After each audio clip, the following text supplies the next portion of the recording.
오늘 아주 멀리서 오신 팀들이 계시던데. 진주? 와우. 몇 시에 일어나셨어요? 4시, 3시. 야. 어쨌든 환영하고 와보시니까 아름답죠? 예, 감사합니다. 지난 4월달에 우리 동창 신부들 모임을 했는데 4월달이니까 사순식이죠. 아마 마지막 성주간이었던 것 같아요. 어린이 미사 강론을 하는데 신부님이 12제자와 예수님 얘기를 했대요. 예수님은 3년 동안 정말로 제자들을 사랑했다. 그런데 마지막 날 예수님을 배반한 제자가 있다. 그게 누구냐? 그럼 애들이 저요 하고 손을 들으면은 신부님이 이제 한 명을 불러내서 답을 맞추면은 상을 항상 줬대요.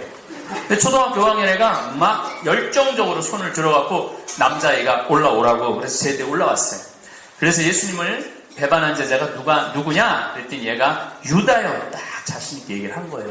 맞은 거죠. 근데 신부님이 문제를 하나를 더 냈어요. 그런데 유다 말고 또 예수님을 배반한 제자가 또 한 명 있다. 그게 누구냐? 그랬더니 얘는 유다까지만 안 거야. 다음을 맞춰야 되는데 막 눈을 막 까무락까무락 뜨고 하늘을 쳐다보니까 이게 안타까워서 신부님이 힌트를 하나 줬어요. 나 그 사람 모른다고 그런 사람 있잖아. 나 그 사람 모른다고 그런 사람. 그랬더니 얘가 막 눈을 돌리더니 김기춘인가?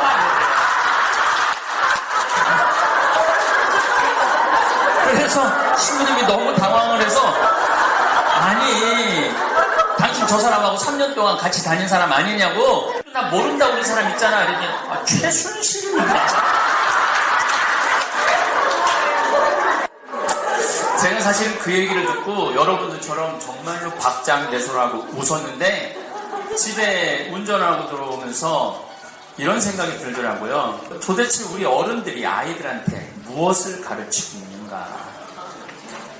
나라를 책임진 사람들이 전부 모른다고 그러고 나는 안 그랬다고 그러고 그렇게 거짓말하는 나라를 물려주고 있는 건 아닌가?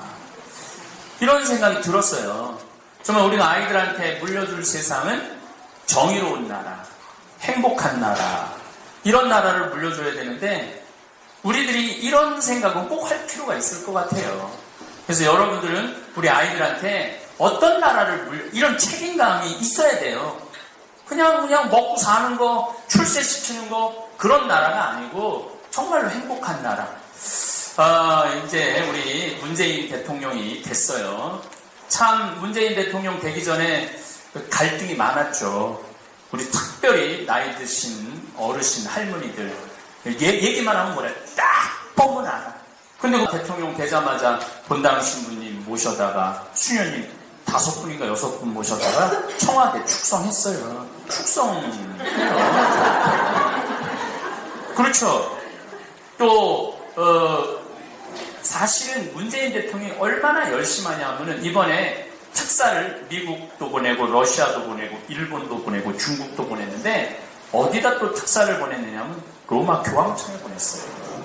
로마 교황청에 5나라에 보낸 거 5나라에. 로마 교황청에 보내서 김희중 대주교님이 갔다 와서 청와대에서 이제 교황님 묵주도 선물하느냐고 했는데 전 너무너무 놀라운 장면을 봤어요. 김희중 대주교님을 정 가운데 앉히고 자기는 비서자리에 앉더라고요. 대통령인데. 그리고 우리 문재인 대통령 손가락을 자세히 보면 묵주 반지가 항상 껴져 있어요. 항상 묵주 반지가 껴져 있어요. 무슨 얘기냐면 우리가 자세히 알아보지 않고 딱 보면 안다고. 앞으로 문재인 대통령은 6.25 때 북에서 넘어왔어요. 그리고 너무너무 가난해서 초등학교 4학년 때 세례를 받아서 티모테오로 무료 그 배식해주는 거 그거 항상 받으러 가면서 어렸을 때부터 수녀님 신부님들하고 아주 친하게 지낸 분이에요. 이분이 어렸을 때부터 결혼할 때도 아내한테 골룸바 세례 받아요. 홍대 성당에서 홍대 성사 받고 그동안 신앙생활도 아주 열심히 해온 평생 가난이 뭔 줄 안 사람이에요. 가난이 뭔지. 그러니까 저는 제일 속 후련했던 게 뭐냐면 대통령 되자마자 세월호 안산 단원고등학교 선생님 기간제 교사 2명 죽었는데 순직 처리하라고. 그거가 어려워서 그걸 순직 처리를 못 해줘요. 그 아이들 함께 가서 죽었는데 순직 처리를 하면은 연금도 나오고 가족들도 좋잖아요. 근데 그거를 안 하는 거예요. 그거를. 근데 바로 순직 처리 해주잖아요. 그래서 우리가 인생을 살면서 참 오해하는 부분이 많아요. 오해하는 부분이.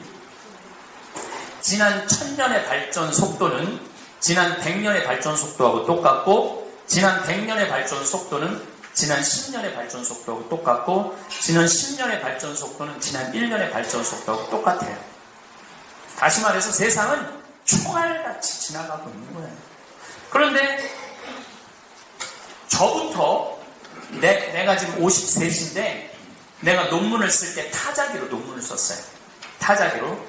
근데 딱 신고되자마자 286 컴퓨터, 386 컴퓨터, 486 컴퓨터, 586 컴퓨터, 이제는 뭐 기가 컴퓨터가 나왔어요. 무슨 얘기냐면은 우리 애들은 컴퓨터에 대해서 귀신이야. 근데 나부터 내 위는 다 깜깜이야. 깜깜이야. 몰라요. 휴대폰 하나만 봐도 그래. 휴대폰 하나만 봐도 우리 할머니들 이렇게 나를 보면은 아유 신부님 반가워요. 텔레비에서 본 신부님 너무너무 반가워요. 사진 찍어요. 우리 할머니 한 3-4명이 그럼 사진 찍으려고 내가 이렇게 서요. 그럼 막 자기네들끼리 그래요. 네가 찍어. 나 찍을 줄 몰라. 네가 그래도 찍어.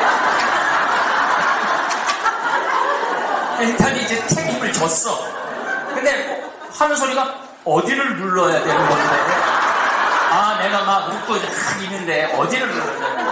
또 한술 더 뜨는 날이면 딱 눌렀는데 한다는 소리가 신부님 그런데 왜 내가 나와?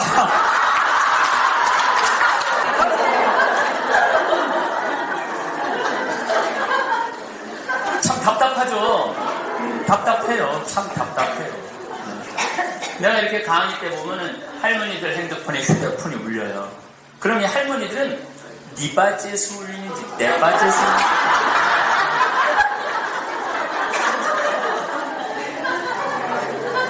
그리고 이제 내 바지에서 울리는 게 확인이 됐어.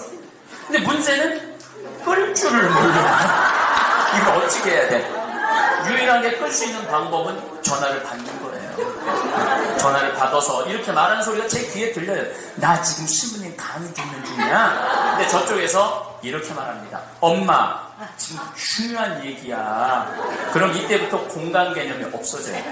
그래서 말해봐. 무슨 얘기인데. 통화를 하기 시작해. 근데 어떻게 딱 보면 알아요. 휴대폰 사용법도 모르는데 이 시대 흐름, 이 세상 돌아가는 걸 어떻게 딱 보면 알아. 다시 말해서 이제는 배워야 돼요. 근데 나이를 먹으면요, 이 자존심이 유일한 거야. 내가 이 나이 먹었는데 내가 또 배우고 물어봐야 돼? 안 물어보는 거예요. 몰라도. 그러고 이제 휴대폰을 막 뭐가 안 열리면은 가서 물어보면 되는데 승질이 나니까 던져.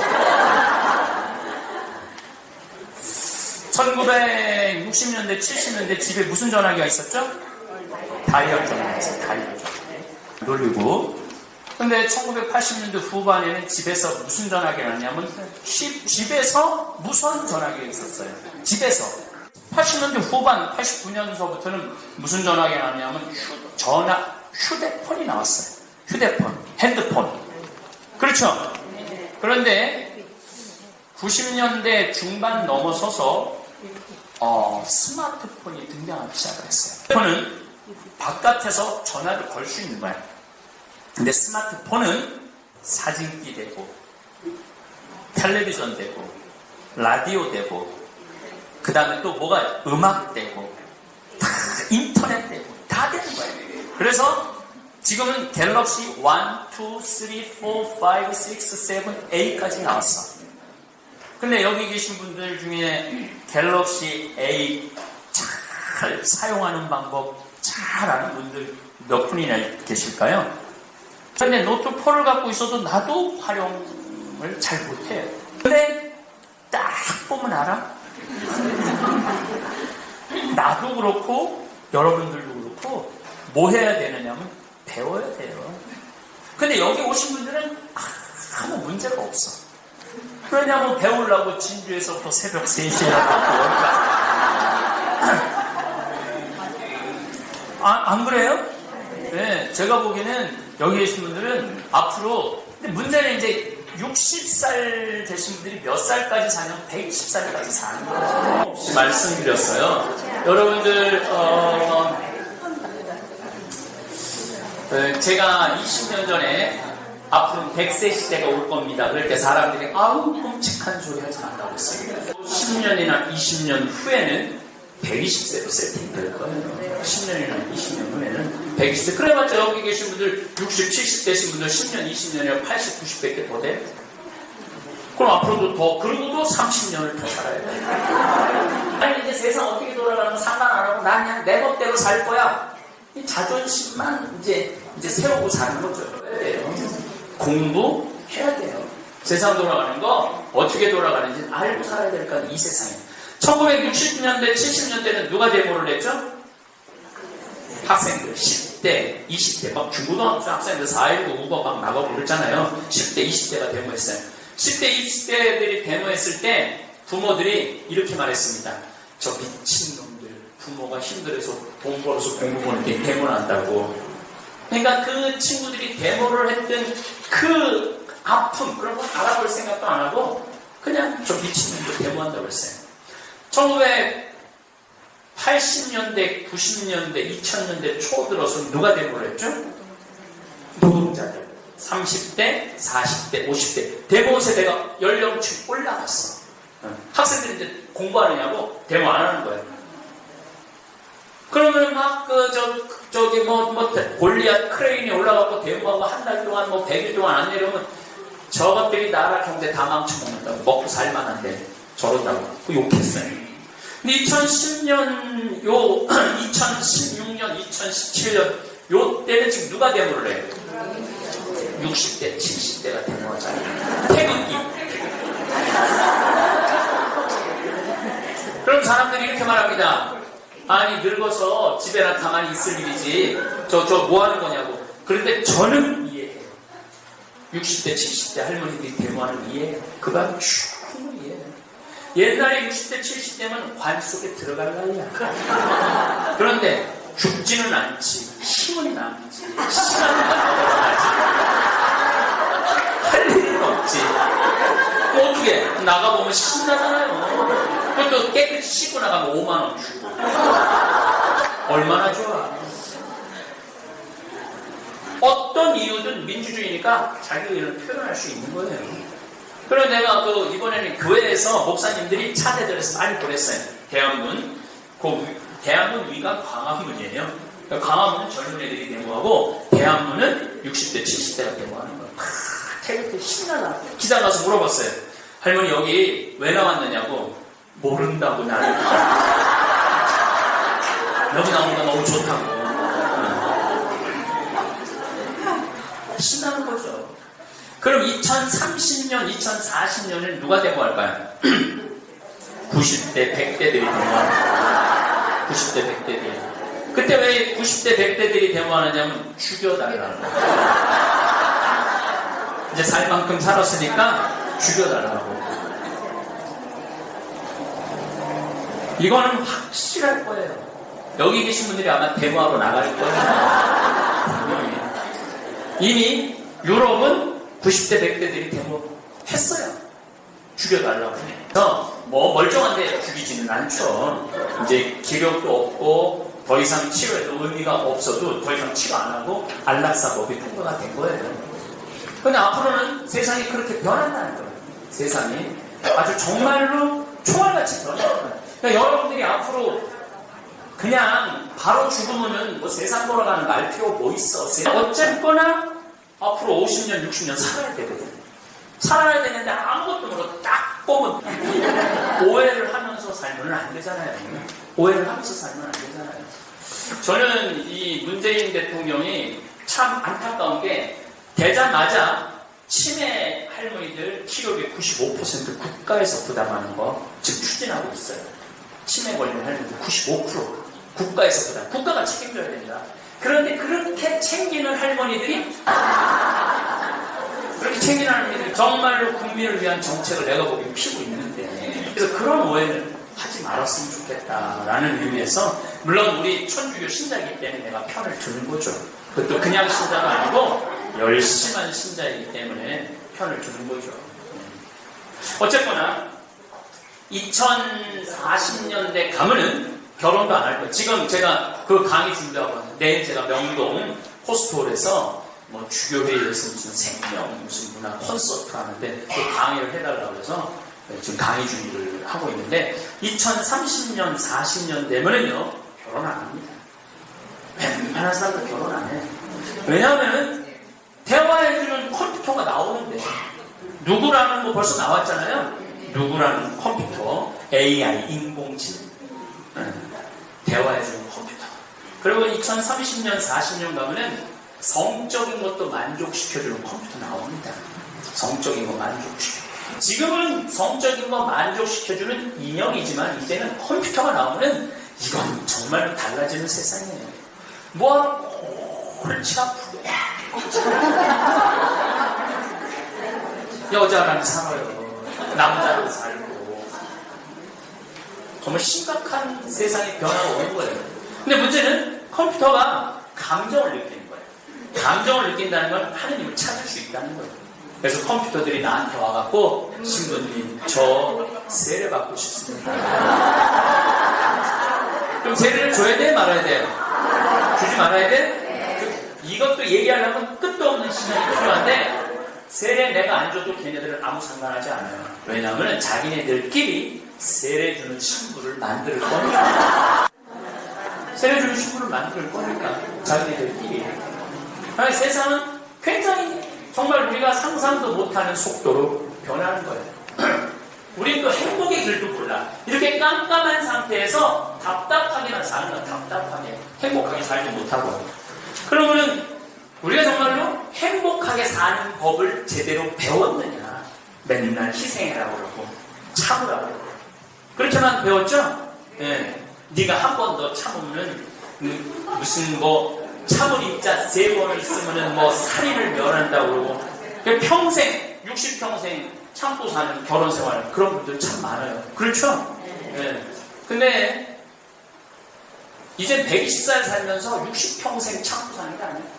100년을 참고 살아야 돼요. 여러분 그게 행복하겠어요? 그건 행복하지 않아요. 그러니까 이제 우리는 이제 생각을 이제 바꿔야 돼요. 우리가 인생살이 살면서 내가 뭐 먹고 살아보겠다고 구비구비 고생한 거, 가장 속속들이 잘 아는 사람이 누굴까요? 내가 고생한 거 가장 잘 아는 사람 나밖에 없어요. 남은 몰라요. 아무도 몰라. 남편, 자식 모릅니다. 보통 이제 할머니들하고 할아버지들하고 내가 정말 가끔 대화를 해봐. 신부님, 내가 이렇게 우리 집안을 이끌으려고 내가 얼마나 장사를 하고 막 고생을 한 얘기를 해. 근데 할아버지한테 물어봐요. 할머니 참 고생 많이 하셨네요. 할아버지 잘 아세요? 그럼 할아버지들이 딱 이렇게 말합니다. 우리 마누라 고생 참 많이 했지. 그걸로 끝이야. 마누라가 어떻게 고생했는지 몰라요. 그러니까 내가 고생한 거 가장 잘하는 사람은 나밖에 없어.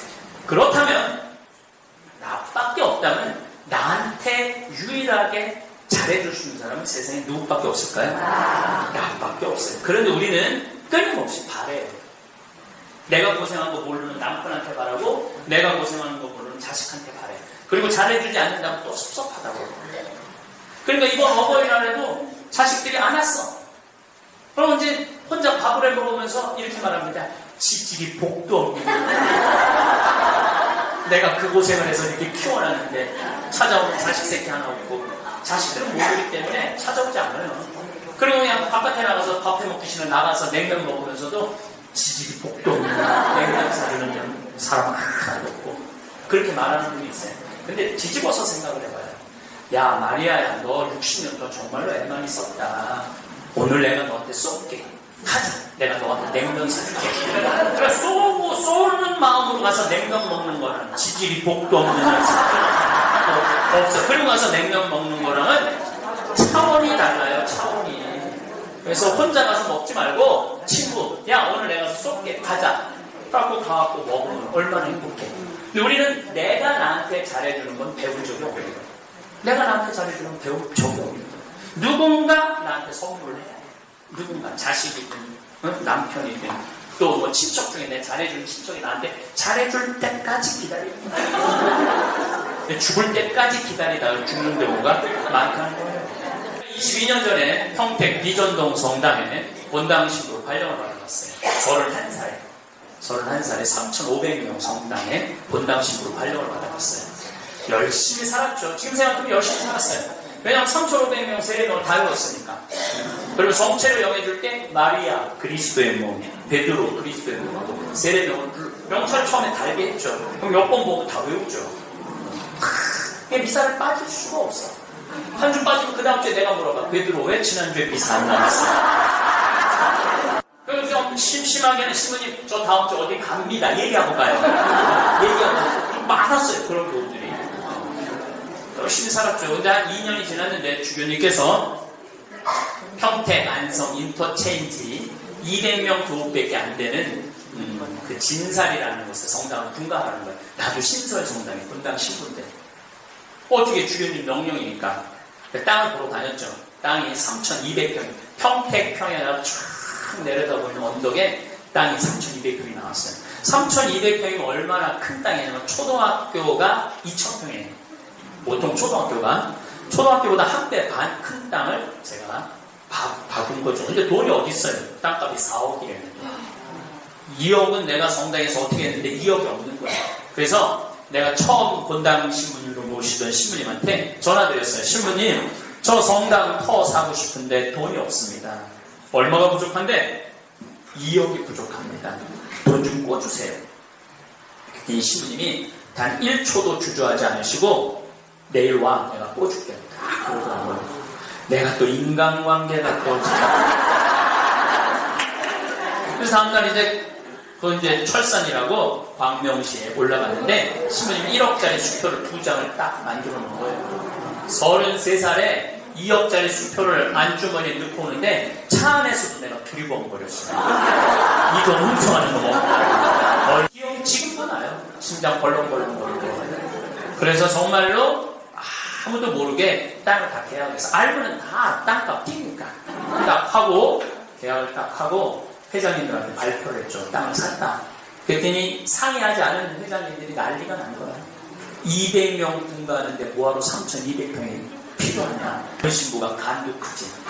그리고 그 성당은 성당 허가 안 나는 땅이다. 책상을 치고 새벽 2시까지 잠을 안 재우고 따지는데 정말로 진땀이 나고 이거 정말로 허가 안 나면 어떻게 하나. 내가 책임지겠다고 몇 개월 잠을 못 잤어요. 그때도 마음고생한 거야. 그거 뭘 알아 내가 그 어린 나이에. 근데 1년이 지났는데 16만 5천 원 주고 산 땅이 35만 원이었어요. 1년 만에 35만 원을 800평을 팔았죠. 그래갖고 신부한테 가서 갚았죠. 신부님 감사하다고. 그래도 몇 평이 나면 2,400평이에요. 2,400평. 후임자 신부가 왔는데 200명 갖고 무슨 성당을 져요. 10억을 어떻게 모아. 성당을 짓는데 10억 들어간다는데 내가 7억 해줄게. 그래서 성당 교우들 열심히 하고 7억을 모아서 줬어요. 그럼 난 이제 떠났죠. 근데 지금은 거기 아파트가 다 들어와갖고 신자 2,000명이 넘었대. 2,000명이 넘는데. 근데 땅이 2,400평이니까 주차장 걱정도 안 하고 배추 심어갖고 김장 또 그냥 땅에 놓으니까 커피숍도 바깥에 탁 해갖고 봄 여름만 되면 그냥 동네 아파트 사람들에서 커피를 시원하게 마시고.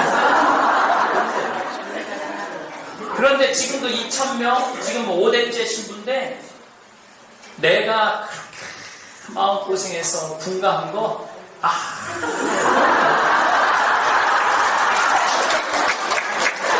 누구만 알아? 교우들이 몰라준다고. 아니 그 교우들이 내가 분가한 것조차도 모를 거예요. 새로 영세받은 사람들이 그 진사리를 내가 그렇게 마음고생해서 땅 본 거 아무도 몰라. 그 몰라준다고 내가 맨날 섭섭하다고 지질이 복도 없는 신부라고 도망하면 누가 어리석은 거냐면 내가 어리석은 거예요. 저는 거기 지나다닐 때마다 야, 내가 저렇게 큰 땅, 예쁜 땅을 분가를 했구나. 참 차연아 너 기특하다. 그래서 나는 나한테 잘해줘요. 나는 내가 난 뭐 본당 신부도 아니기 때문에 내가 갈비 먹고 싶으면 총회장이 사줄래나 부회장이 사줄래나 정부회장이 사줄래나 나는 안 기다려요. 그래서 행복하려면 뭘 벌어야 되냐면 거지 근성을 벌어야 돼. 행복하려면 거지 근성을 남이 잘해줄 때까지 기다리면 그 사람 행복하게 되는 거예요. 그래서 작년 12월 6일 날 내가 이선희 콘서트를 갔다 왔어요. 내 이선희 씨 노래를 참 좋아하거든요. 우리 나보다 한 살이가 많을 거예요. 그 이선희 씨가 요즘 나오는 노래 2년 그 노래 들으면 막 가슴이 미어지지. 근데 서울이나 대전이나 대구나 여기 거리가 똑같아요. 네. 그런데 서울은 벌써 콘서트가 끝났더라고. 그런데 대전 보니까 티켓이 있더라고. VIP 체육관 VIP 끊었는데 중간이야. 근데 그 중간 큰 체육관에 중간 VIP 끊었는데 티켓 값이 얼마냐면 15만 6천 원. 누구 돈으로 끊었을 것 같아요? 내가 돈으로 끊었어. 남이 끊어줄 때까지 기다리다가는 죽을 때까지 못 가는 거예요. 정말 내가 정말로 하고 싶은 일이 있으면 내가 정말 먹고 싶은 게 있으면 어떻게 하면 돼? 내가 사면 돼. 내가 행복해야지 남도 행복하게 해줄 수 있는 거예요. 내가 행복해야지 자식도 행복한 거야. 여러분 생각을 해봐요. 자식이 오래간만에 놀러 왔어. 에휴, 지들이 복도 없는 년, 어버이날 찾아오는 자식 하나도 없고 이제 시간 내갖고 왔는데 그렇게 하면 자식이 내가 어버이날 안 나가고 엄마가 참 불행하구나. 그렇게 하는 거라. 너 어버이날 바빴지? 엄마가 친구들이랑 나가서 맛있는 거 많이 사 먹었어. 걱정하지 마. 그리고 난 네 마음 알아. 너 그리고 바쁘잖아. 엄마는 우리 자식이 열심히 사는 거 그걸로도 충분히 행복해. 엄마는 너무너무 행복해. 이거랑 지질이 복도 없는 자식 하나 없는 거 이거랑 어마어마하게 다른 거예요. 더 내 행복은 누가 책임져? 내가 책임지는 거예요. 여기는 화요일, 수요일이 1박 2일 비정, 오늘 목요일이 당일 비정, 금, 토, 일, 2박 3일 비정이에요. 근데 누가 제일 행복한가 봤더니 금, 토, 일 오시는 분들이 제일 행복해요. 왜냐하면 이분들이 왜 행복한가 봤더니 밥을 6끼를 안 하잖아요. 밥을 6끼를 안 하잖아요. 그리고 이분들이 정말로 럭셔리해요. 앞에 데크에서 커피 쫙 밥 먹고 커피 마시고 음악 나오는 산책하고. 왜 그렇게 럭셔리하게 커피 마시고 산책하는 줄 아세요? 설거지를 안 하잖아요.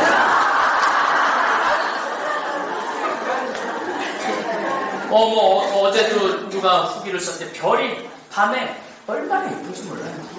그럼 막 모닥불 펴놓고 별 보고 자기네들끼리 모닥불 피우고 노래하면서 얼마나 행복하는지 몰라요. 근데 2박 3일에 밤 6끼 먹고 이틀 밤 자는데 들어가는 피정비가 얼마냐면 8만 원이에요. 8만 원.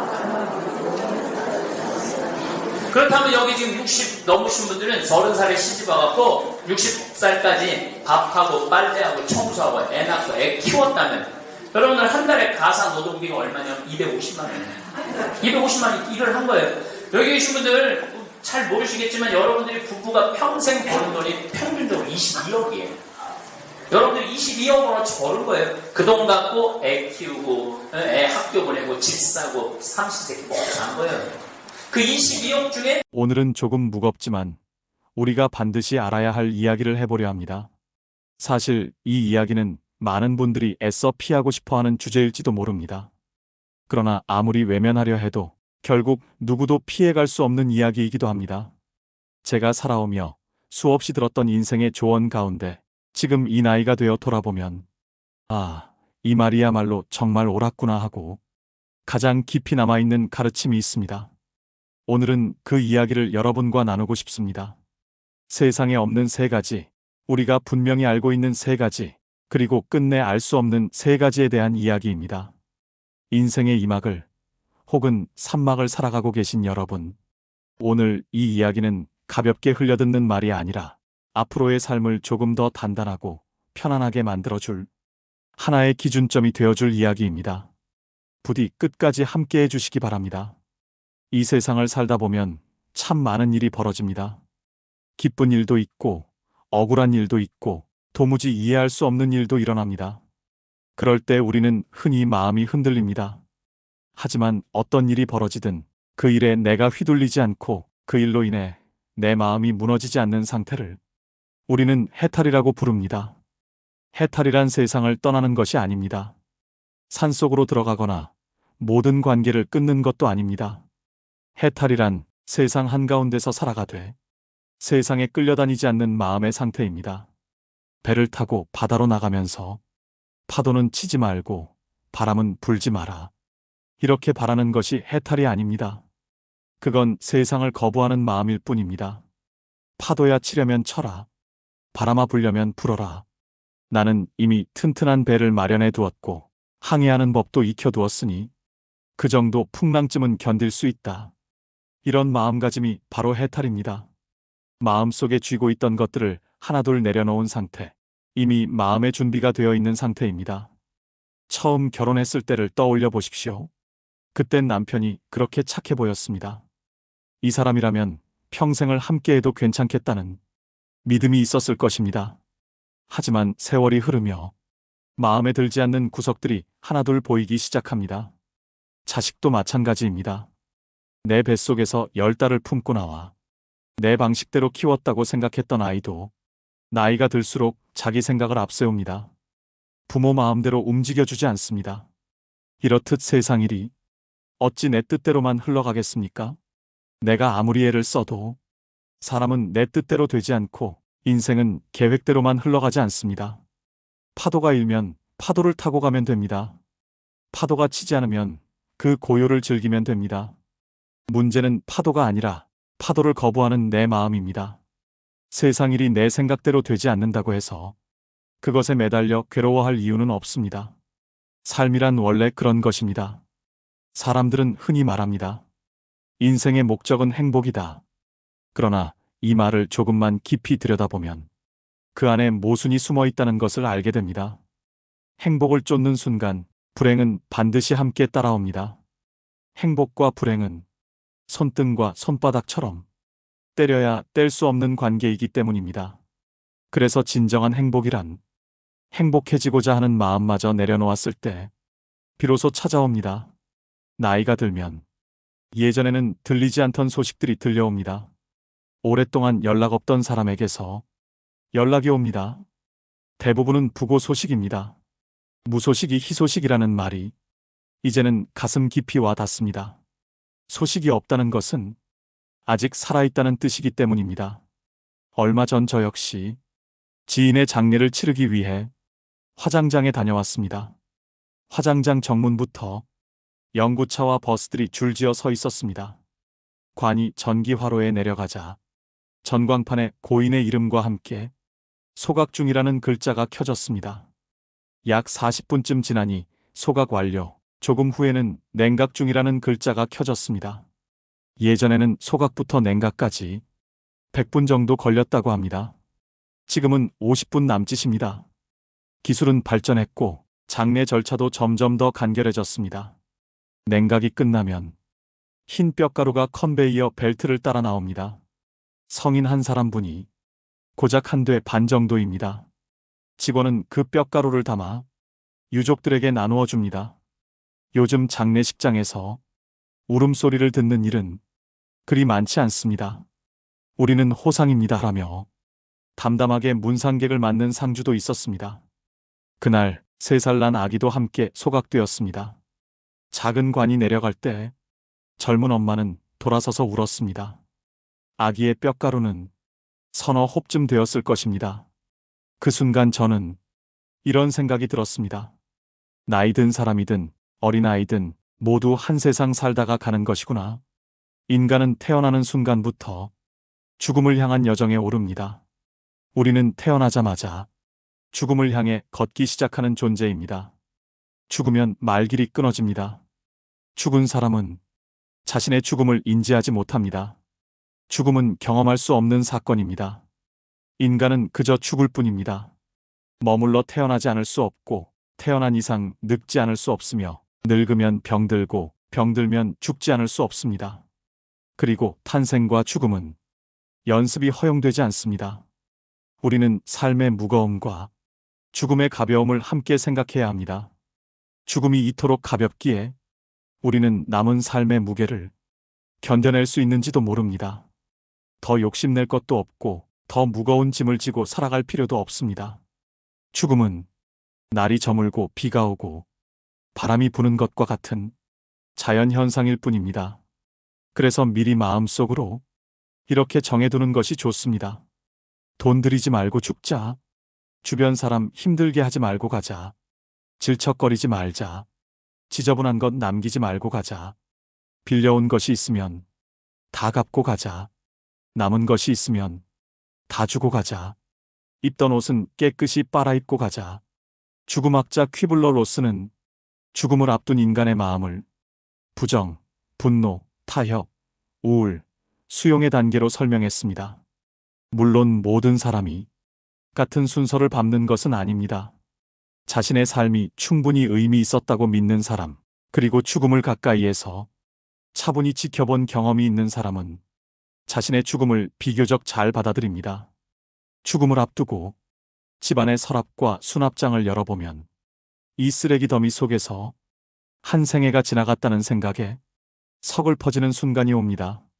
정작 내가 정말 하고 싶었던 일은 아직 하나도 하지 못했는데 왜 그렇게 두 손에 쓸데없는 것들을 꽉 쥐고 살았는지 후회가 밀려옵니다. 그래서 지금이라도 조금 더 가볍게 살아야 합니다. 세상에 없는 세 가지가 있습니다. 정답은 없고 비밀은 없고 공짜는 없습니다. 우리가 분명히 알고 있는 것도 있습니다. 사람은 반드시 죽고 죽음은 혼자 맞이하며 아무것도 가지고 갈 수 없다는 사실입니다. 반대로 끝내 알 수 없는 것도 있습니다. 언제 죽을지, 어디서 죽을지, 어떻게 죽을지는 아무도 모릅니다. 그래서 우리는 오늘을 정성껏 살아야 합니다. 인생은 소풍입니다. 잠시 왔다가 다시 돌아가는 길입니다. 그러니 너무 바쁘게 살지 마십시오. 너무 욕심 부리지도 마십시오. 곱게 늙어간다는 것은 몸이 늙지 않는다는 뜻이 아닙니다. 몸은 늙어도 마음은 날마다 새로워지는 것입니다. 늙음 속에 낡음이 없을 때 그 삶은 참으로 아름답습니다. 겉은 늙어가도 속은 더 깊고 따뜻해지는 삶, 그것이 품위 있는 노년입니다. 우리는 하루에도 수없이 많은 죽음을 스쳐 지나가며 살아갑니다. 아침에 눈을 뜨면 스마트폰 화면 속 뉴스에는 사고 소식이 떠 있고, 텔레비전을 켜면 이름도 얼굴도 모르는 누군가의 마지막 순간이 짧은 영상으로 소비됩니다. 연예인의 갑작스러운 사망 소식에 놀라기도 하고, 나와 비슷한 나이의 사람이 세상을 떠났다는 기사를 보고 잠시 숨이 멎는 듯한 기분을 느끼기도 합니다. 지인의 부모님 장례식에 참석해 국화를 들고 고개를 숙이면서도 그 죽음이 내 삶과는 아직 거리가 먼 이야기인 것처럼 마음 한편에서는 선을 긋습니다. 우리는 그렇게 죽음을 곁에 두고도 정작 나 자신의 죽음에 대해서는 애써 외면한 채 살아갑니다. 그러다가 어느 날 정말로 피할 수 없는 순간이 찾아옵니다. 부모의 임종을 지켜보거나 형제자매의 갑작스러운 부재를 실감하거나 사랑했던 사람의 마지막 얼굴을 마주하게 되는 순간 말입니다. 그제서야 사람은 비로소 삶이 얼마나 덧없는지, 지금까지 붙잡고 있던 걱정과 불안, 분노와 욕심이 얼마나 허망한 것이었는지를 뼈저리게 느끼게 됩니다. 동시에 공허함이 밀려옵니다. 아무것도 손에 잡히지 않고 왜 살아왔는지, 앞으로 어떻게 살아야 하는지 알 수 없는 두려움이 마음을 잠식합니다. 삶과 죽음에 대한 자기만의 생각과 철학을 한 번도 정리해 본 적이 없었던 사람일수록 이 두려움은 더 크게 다가옵니다. 준비되지 않은 숙제를 갑자기 떠안은 기분이 들기 때문입니다. 죽음은 삶의 반대편에 있는 특별한 사건이 아니라 삶 그 자체에 자연스럽게 포함된 한 과정입니다. 태어나는 순간부터 우리는 이미 죽음을 향해 걷고 있고 그 길 위에서 성장하고 사랑하고 일하며 나이를 먹습니다. 그럼에도 불구하고 대부분의 사람에게 죽음은 입에 올리는 것조차 불편한 주제입니다. 괜히 이야기하면 재수가 없을 것 같고 생각만 해도 기분이 가라앉으며 마주하기에는 너무 무겁고 두려운 존재로 느껴집니다.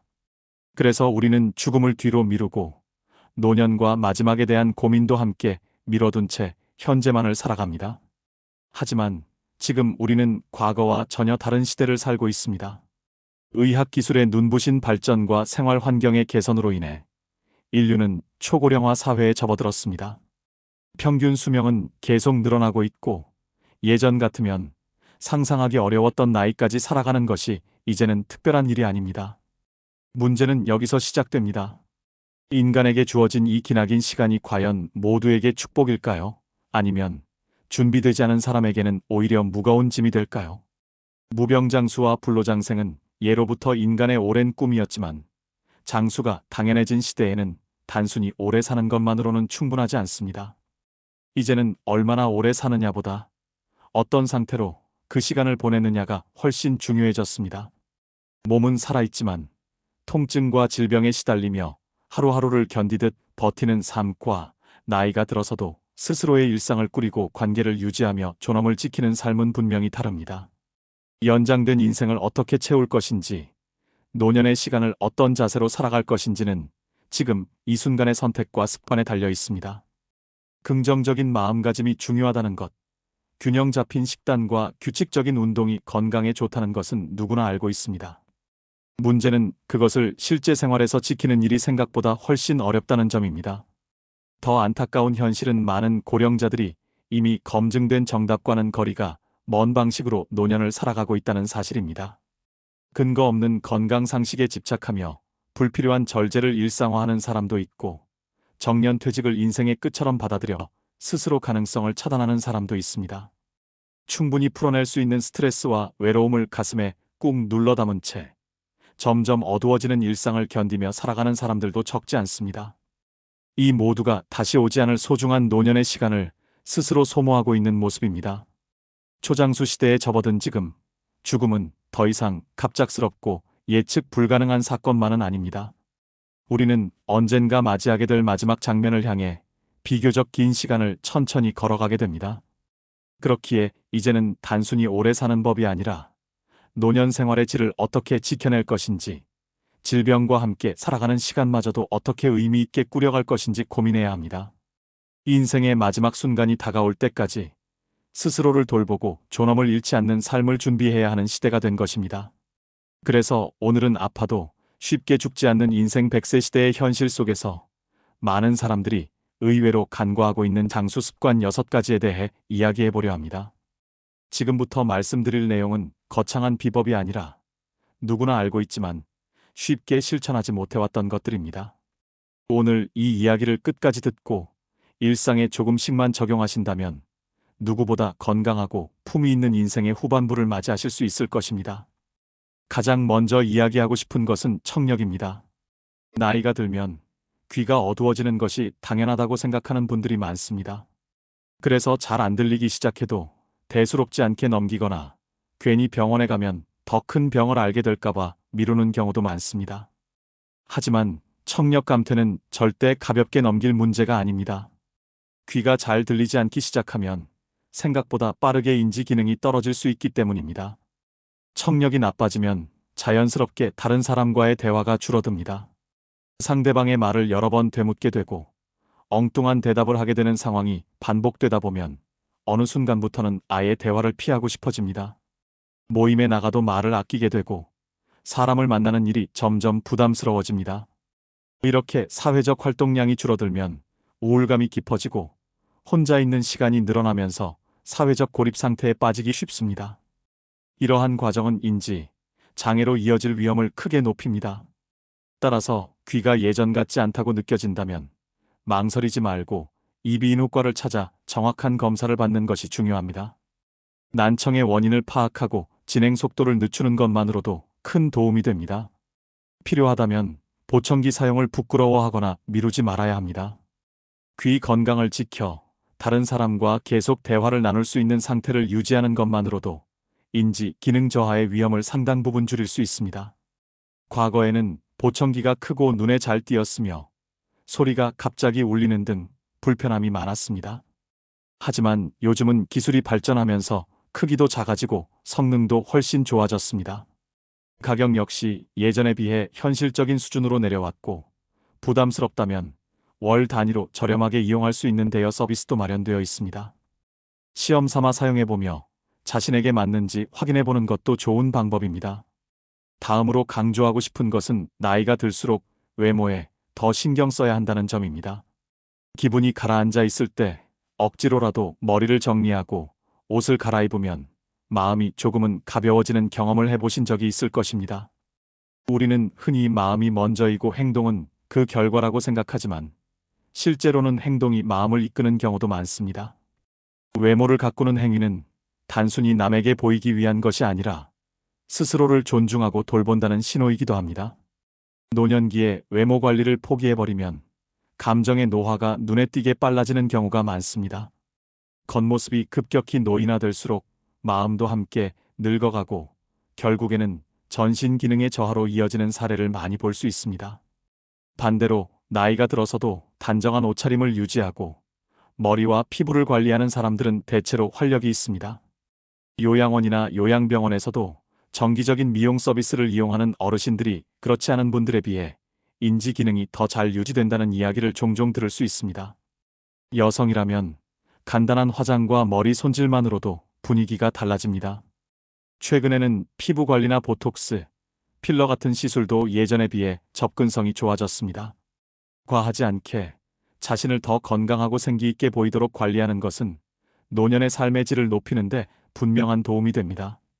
나이가 들었다고 해서 매력을 포기할 이유는 없습니다. 노후의 부부관계에 대해서도 현실적인 이야기를 하지 않을 수 없습니다. 부부가 삼시세끼를 늘 함께 먹는 생활은 겉보기에는 화목해 보일 수 있지만 실제로는 많은 갈등의 씨앗이 되기도 합니다.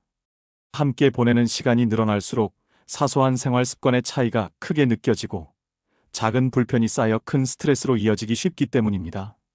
통계적으로도 은퇴 이후 황혼 이혼이 꾸준히 증가하고 있습니다.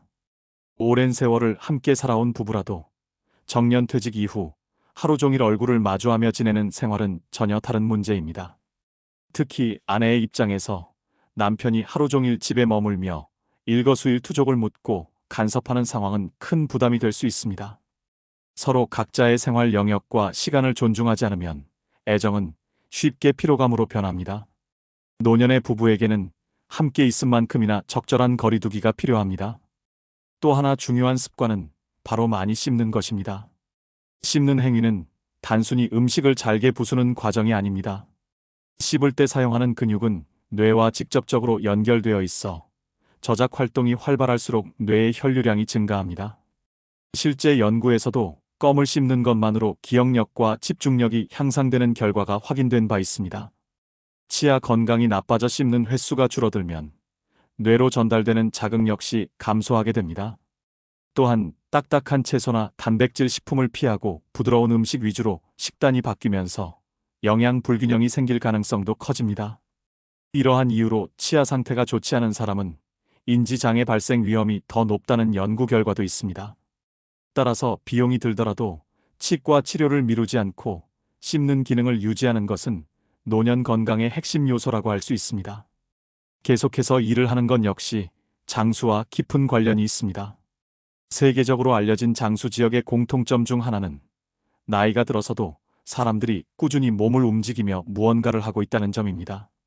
거창한 직업이 아니더라도 밭을 가꾸고 집안을 돌보며 하루의 역할을 가지고 살아갑니다.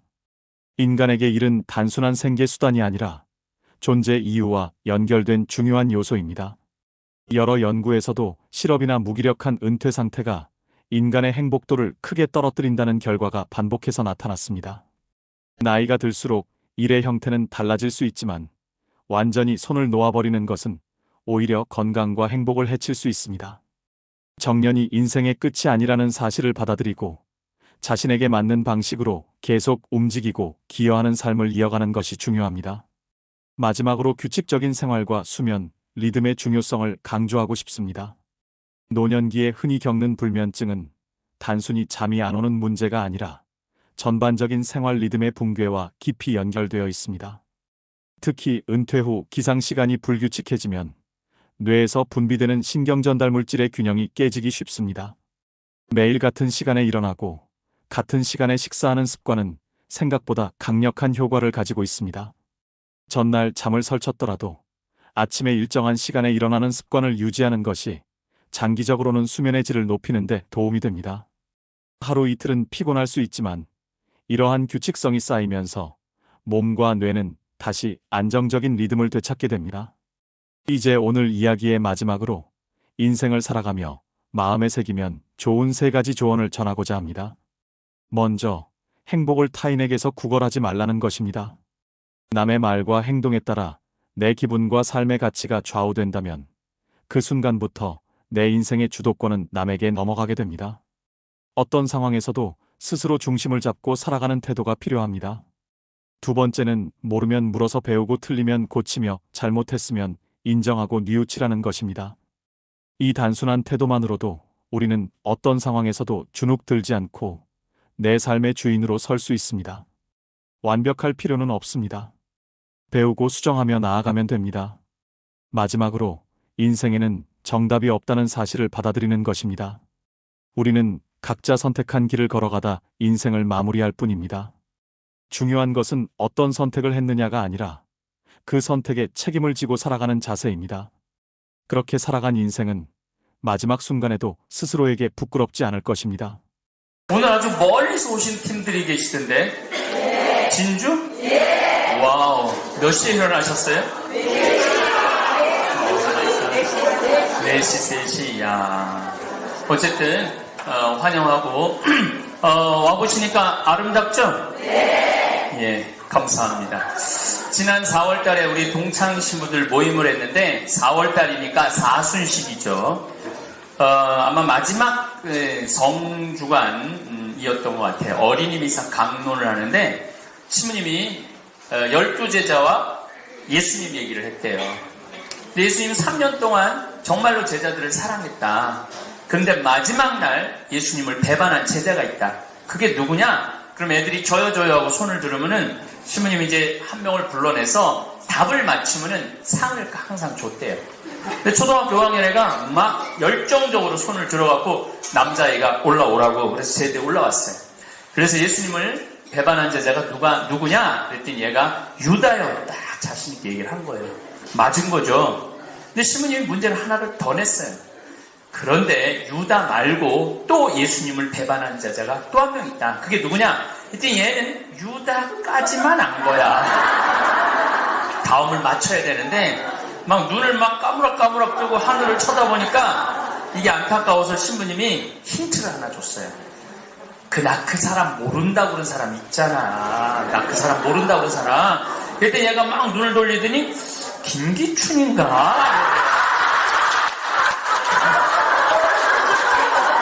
그래서 신부님이 너무 당황을 해서 아니 당신 저 사람하고 3년 동안 같이 다닌 사람 아니냐고. 나 모른다고 그런 사람 있잖아. 그랬더니 최순실인가? 제가 사실 그 얘기를 듣고 여러분들처럼 정말로 박장대소하고 웃었는데 집에 운전하고 들어오면서 이런 생각이 들더라고요. 도대체 우리 어른들이 아이들한테 무엇을 가르치고 있는가? 나라를 책임진 사람들이 전부 모른다고 그러고 나는 안 그랬다고 그러고 그렇게 거짓말하는 나라를 물려주고 있는 건 아닌가? 이런 생각이 들었어요. 정말 우리가 아이들한테 물려줄 세상은 정의로운 나라, 행복한 나라, 이런 나라를 물려줘야 되는데 우리들이 이런 생각은 꼭 할 필요가 있을 것 같아요. 그래서 여러분들은 우리 아이들한테 어떤 나라를 이런 책임감이 있어야 돼요. 그냥 먹고 사는 거, 출세시키는 거 그런 나라가 아니고 정말로 행복한 나라. 이제 우리 문재인 대통령이 됐어요. 참 문재인 대통령 되기 전에 갈등이 많았죠. 우리 특별히 나이 드신 어르신 할머니들 얘기만 하면 뭐래 딱 보면 알아. 근데 그 대통령 되자마자 본당 신부님 모셔다가 수녀님 5분인가 6분 모셔다가 청와대 축성했어요. 축성해요. 그렇죠. 또 사실은 문재인 대통령이 얼마나 열심히 하냐면은 이번에 특사를 미국도 보내고 러시아도 보내고 일본도 보내고 중국도 보냈는데 어디다 또 특사를 보냈느냐면 로마 교황청에 보냈어요. 로마 교황청에 5나라에 보낸 거 5나라에. 로마 교황청에 보내서 김희중 대주교님이 갔다 와서 청와대에서 이제 교황님 묵주도 선물하느냐고 했는데 전 너무너무 놀라운 장면을 봤어요. 김희중 대주교님을 정 가운데 앉히고 자기는 비서자리에 앉더라고요. 대통령인데. 그리고 우리 문재인 대통령 손가락을 자세히 보면 묵주 반지가 항상 껴져 있어요. 항상 묵주 반지가 껴져 있어요. 무슨 얘기냐면은 우리가 자세히 알아보지 않고 딱 보면 안다고. 앞으로 문재인 대통령은 6.25 때 북에서 넘어왔어요. 그리고 너무너무 가난해서 초등학교 4학년 때 세례를 받아서 티모테오로 무료 그 배식해주는 거 그거 항상 받으러 가면서 어렸을 때부터 수녀님 신부님들하고 아주 친하게 지낸 분이에요. 이분이 어렸을 때부터 결혼할 때도 아내한테 골룸과 세례 받아요. 혼배 성당에서 혼배 성사 받고 그동안 신앙생활도 아주 열심히 해온 평생 가난이 뭔 줄 안 사람이에요. 가난이 뭔 줄. 그러니까 대통령 저는 제일 속 후련했던 게 뭐냐면 대통령 되자마자 세월호 안산 단원고등학교 선생님 기간제 교사 2명 죽었는데 순직 처리하라고. 그거가 어려워서 그걸 순직 처리를 못 해줘요. 그 아이들 함께 가서 죽었는데 순직 처리를 하면은 연금도 나오고 가족들도 좋잖아요. 근데 그거를 안 하는 거예요. 그거를. 근데 바로 순직 처리해주잖아요. 그래서 우리가 인생을 살면서 참 오해하는 부분이 많아요. 오해하는 부분이. 지난 1000년의 발전 속도는 지난 100년의 발전 속도하고 똑같고 지난 100년의 발전 속도는 지난 10년의 발전 속도하고 똑같고 지난 10년의 발전 속도는 지난 1년의 발전 속도하고 똑같아요. 다시 말해서 세상은 총알같이 지나가고 있는 거예요. 그런데 저부터 내가 지금 53인데 내가 논문을 쓸 때 타자기로 논문을 썼어요. 타자기로. 근데 딱 출구되자마자 286 컴퓨터, 386 컴퓨터, 486 컴퓨터, 586 컴퓨터 이제는 뭐 기가, 메가, 기가 컴퓨터가 나왔어요. 무슨 얘기냐면은 우리 애들은 컴퓨터에 대해서 귀신이야. 근데 나부터 내 위는 다 깜깜이야. 깜깜이야. 몰라요. 휴대폰 하나만 봐도 그래. 휴대폰 하나만 봐도 우리 할머니들 이렇게 나를 보면은 아유 신부님 반가워요. 텔레비에서 본 신부님 너무너무 반가워요. 사진 찍어요. 우리 할머니 한 3-4명이 그럼 딱 그럼 사진 찍으려고 내가 이렇게 서요. 그럼 막 자기네들끼리 그래요. 네가 찍어. 나 찍을 줄 몰라. 네가 그래도 찍어. 일단 이제 책임을 졌어. 근데 하는 소리가 어디를 눌러야 되는 건데 내가 막 웃고 있는데 어디를 눌러야 되는 거야. 또 한술 더 떠는 날에는 딱 눌렀는데 한다는 소리가 신부님 그런데 왜 내가 나와.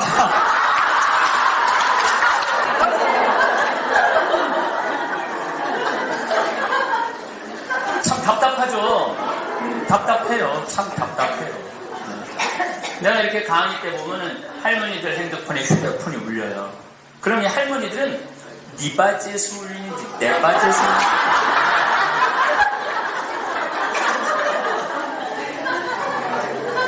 그리고 이제 내 바지에서 울리는 게 확인이 됐어.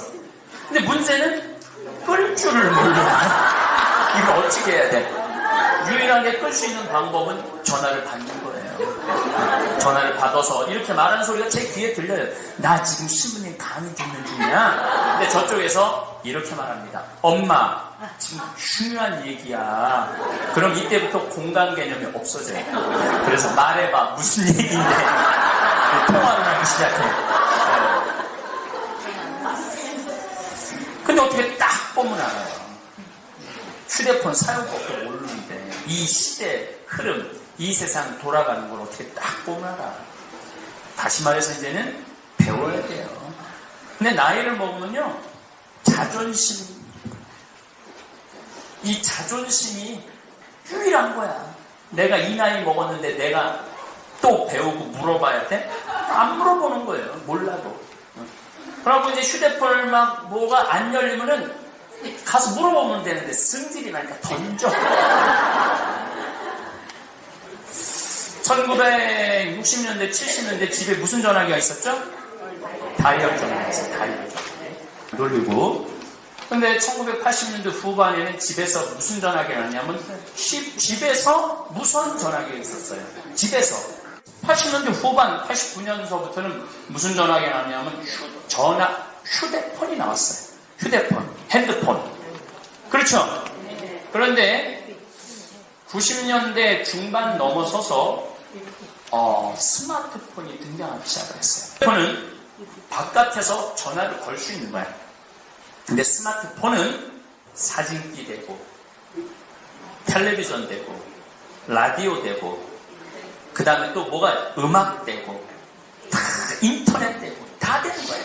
그래서 지금은 갤럭시 1, 2, 3, 4, 5, 6, 7, 8까지 나왔어. 근데 여기 계신 분들 중에 갤럭시 A 잘 사용하는 방법 잘 아는 분들 몇 분이나 계실까요? 근데 노트 4를 갖고 있어도 나도 활용을 잘 못해요. 근데 딱 보면 알아? 나도 그렇고 여러분들도 그렇고 뭐 해야 되느냐면 배워야 돼요. 근데 여기 오신 분들은 아무 문제가 없어. 그러냐면 배우려고 진주에서부터 새벽 3시에 나가고 여기까지. 안 그래요? 네, 제가 보기에는 여기 계신 분들은 앞으로, 근데 문제는 이제 60살 되신 분들이 몇 살까지 사냐면 120살까지 사는 거예요. 혹시 말씀드렸어요. 여러분들, 제가 20년 전에 앞으로 100세 시대가 올 겁니다. 그럴 때 사람들이 아우 끔찍한 소리 하지 말라고 했어요. 10년이나 20년 후에는 120세로 세팅될 거예요. 10년이나 20년 후에는 120세. 그래봤자 여기 계신 분들 60, 70 되신 분들 10년, 20년이나 80, 90대께 더 돼. 그럼 앞으로도 더, 그리고 또 30년을 더 살아야 돼. 아니 이제 세상 어떻게 돌아가는 상관 안 하고 난 그냥 내 법대로 살 거야. 이 자존심만 이제 세우고 사는 거죠. 해야 돼요. 공부해야 돼요. 세상 돌아가는 거 어떻게 돌아가는지 알고 살아야 되니까 이 세상에. 1960년대, 70년대는 누가 데모를 했죠? 학생들, 10대, 20대, 막 중고등학교 학생들 4.19 우버 막 나가고 그랬잖아요. 10대, 20대가 데모했어요. 10대, 20대들이 데모했을 때 부모들이 이렇게 말했습니다. 저 미친놈들, 부모가 힘들어서 돈 벌어서 공부하는 게 데모를 한다고. 그러니까 그 친구들이 데모를 했던 그 아픔, 그런 거 알아볼 생각도 안 하고 그냥 저 미친놈들 데모한다고 했어요. 1980년대, 90년대, 2000년대 초 들어서 누가 데모를 했죠? 노동자들. 30대, 40대, 50대. 데모 세대가 연령층 올라갔어. 학생들이 이제 공부하느냐고 데모 안 하는 거예요. 그러면 막, 골리앗 크레인이 올라가고 데모하고 한 달 동안, 100일 동안 안 내려오면 저것들이 나라 경제 다 망쳐먹는다고. 먹고 살만한데. 저런다고. 그 욕했어요. 근데 2010년, 2016년, 2017년, 요 때는 지금 누가 데모를 해요? 60대, 70대가 데모하잖아요. 태극기. 그럼 사람들이 이렇게 말합니다. 아니, 늙어서 집에나 가만히 있을 일이지. 저 뭐 하는 거냐고. 그런데 저는 이해해요. 60대, 70대 할머니들이 데모하는 거 이해해요. 그건 충분히 이해해요. 옛날에 60대, 70대면 관 속에 들어갈 나이야. 그런데 죽지는 않지. 힘은 남지. 시간은 나지. 할 일은 없지. 또 어떻게 나가보면 신나잖아요. 그것도 깨끗이 씻고 나가면 5만원 주고. 얼마나 좋아. 어떤 이유든 민주주의니까 자기 의견을 표현할 수 있는 거예요. 그래서 내가 이번에는 교회에서 목사님들이 차대들에서 많이 보냈어요. 대한문 위가 광화문이에요. 광화문은 젊은 애들이 데모하고 대한문은 60대, 70대가 데모하는 거예요. 태극기 신나나. 기자 가서 물어봤어요. 할머니 여기 왜 나왔느냐고. 모른다고 나를. 여기 나오니까 너무 좋다고. 신나는 거죠. 그럼 2030년, 2040년은 누가 데모할까요? 90대, 100대들이 데모하는 90대, 100대들이. 그때 왜 90대, 100대들이 데모하느냐면 죽여달라고. 이제 살 만큼 살았으니까 죽여달라고. 이거는 확실할 거예요. 여기 계신 분들이 아마 데모하러 나갈 거예요.